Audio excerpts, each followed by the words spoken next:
মই বাৰু স্বাগতম জনাইছোঁ মই নতুন ইউটিউব চেনেল মই আজি আপোনালোকে এটা নতুন ভিডিঅ' লৈ আহিছোঁ।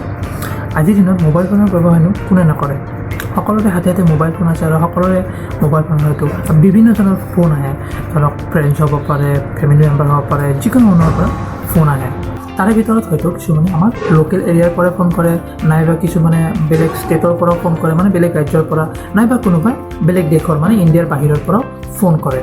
যেতিয়া আপোনাক কোনোবাক ফোন কৰে নাইবা আপুনি কোনোবাক ফোন কৰে তেতিয়াহ'লে এই প্লাছ চিনটো নিশ্চয় দেখা পাবই। যদি মানুহজনে ইণ্ডিয়াৰ পৰা ফোন কৰে তেতিয়াহ'লে আপুনি তেওঁৰ ফোন নম্বৰটোৰ আগত +91টো দেখা পাবই।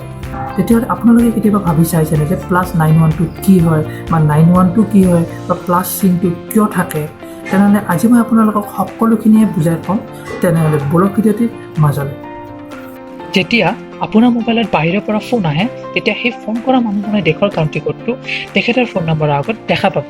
সহজ ভাষাত ক'বলৈ গ'লে কাউণ্ট্ৰি কোডটো এটা নম্বৰ হয়, যিটো সকলো দেশৰ কাৰণে বেলেগ বেলেগ হয়।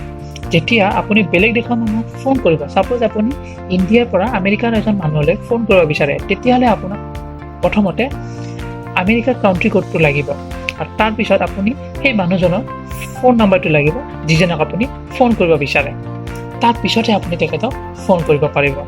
ঠিক তেনেকৈ ইণ্ডিয়াৰ কাউণ্ট্ৰি কোড হ'ল +91, নেপালৰ হয় +977 আৰু US-ৰ কাউণ্ট্ৰি কোড হ'ল +1। সকলো দেশৰ বাবে কাউণ্ট্ৰি কোড বেলেগ বেলেগ হয়।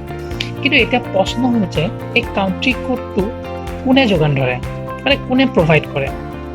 এটা এজেঞ্চি আছে যিটোৰ নাম ইণ্টাৰনেশ্যনেল টেলিকমিউনিকেশ্যন ইউনিয়ন। এই এজেঞ্চিটোৱে প্ৰত্যেক দেশকে এটা ইউনিক কাউণ্ট্ৰি কোড প্ৰভাইড কৰে যিকোনো টেলিকমিউনিকেশ্যনৰ কাৰণে।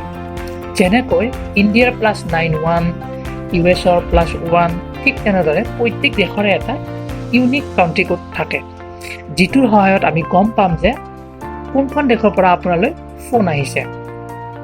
এতিয়া আমি বুজি পালোঁ যে 91টো কাউণ্ট্ৰি কোড হয়, কিন্তু ইয়াত থকা প্লাছটো কি হয়? এই প্লাছ চিনটোৰ মিনিং হ'ল ইণ্টাৰনেশ্যনেল এক্সেছ কোড, নাইবা আমি ক'ব পাৰোঁ যে IDD, ইণ্টাৰনেশ্যনেল ডাইৰেক্ট ডাইলিং। একেবাৰে সহজ ভাষাত ক'বলৈ গ'লে এইটো এটা ISD কোড হয়, যিটো ইণ্টাৰনেশ্যনেল কল কৰাৰ কাৰণে বহুত প্ৰয়োজনীয় হয়।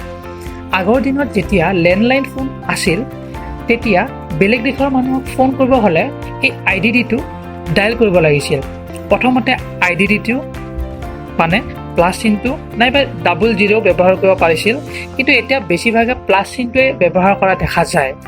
তাৰপিছত কাউণ্ট্ৰি কোডটো আৰু তাৰপিছত যিজনক ফোন কৰিব বিচাৰে তেওঁৰ ফোন নম্বৰটো, আৰু এনেদৰেই ইণ্টাৰনেশ্যনেল কল কৰা হৈছিল আগৰ দিনত।